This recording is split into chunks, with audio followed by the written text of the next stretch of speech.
So this is also an OK Cupid story. So as you heard, I'm a professor of criminal justice, and I also volunteer at Rikers Island. So you might say I teach people at Rikers about college and people in college about Rikers. And I really love the work I do, but it's not a great place to meet men to date. And I always tried, throughout my career to make sure I kept those boundaries firm. If you're armed, if you're incarcerated, if you're in law enforcement, if you're under 19 years old, you're ineligible, right? But that unfortunately excluded everybody in my life. So about 6 years ago, after everybody in the world suggested it, I decided to try online dating. And it seems like a lot of you may have heard of OkCupid. For anybody who hasn't, it uses sort of algorithmic love math to match you with somebody on the internet and has millions of subscribers. So I decided to give it a whirl. And it also has these categories that you can use to eliminate people. And I figured the more boxes I checked, the more likely I would be to meet the right person for me. So I said that they had to live within 4 miles. I don't believe in long distance relationships. They had to like cats but not have dogs. They couldn't have kids, but they had to want marriage. They had to be over 6 feet tall and Jewish, of course, because I had to throw my mother a bone, right?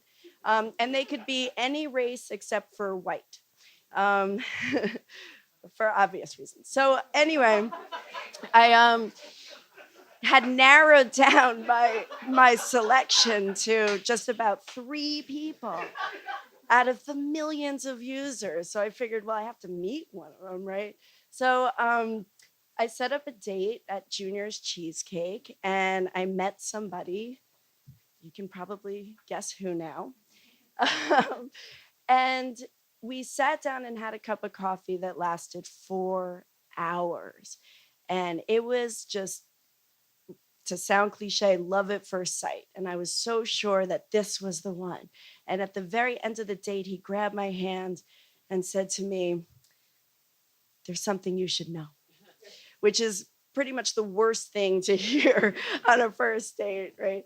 And he said, I spent 10 years in prison for a murder I committed by accident. And I feel like I have to tell you the truth before we get to know each other anymore. And I was stunned. First of all, I was stunned because he didn't ring any bells or alarms, and I had met so many hundreds of people who had been incarcerated for 10 years. And I mean, he didn't have scars or teardrop tattoos or anything, but I thought I knew the signs by then, right? But I was also stunned because I'd been so specific with OkCupid, and there hadn't been a box that said, "Do you want them to have a criminal conviction or not a criminal conviction?" They even had one about smoking. So, anyway, I thought about it that night, and I decided that I had to pursue it anyway. So we went on another date, and then another date, and I don't think we've actually been apart that much since. But about 6 months later, when we had gotten engaged, he moved in with me in Queens. And his parole also transferred from Brooklyn to Queens. And all of a sudden, I was on parole, right? Like we had to be home at 9. You couldn't have anything in the house. We had to make sure that the parole officer always knew where we were and we couldn't leave town. I was like, what about, like the family reunion in Florida? Like, can we go? And the answer is you can sneak there, but if you get caught, your husband goes to prison. And they're serious about this. I mean, he had a drink one time and he went to a random test, and the parole officer made him go to a DUI class even though he didn't have a car. And then when our daughter was born and she was just about maybe 2 months old, the parole officer comes in the middle of the night and she picks up my daughter and hands her to me so she could run her hand over the crib mattress. And that's when I realized that there's something wrong with parole, that maybe nobody should be on parole.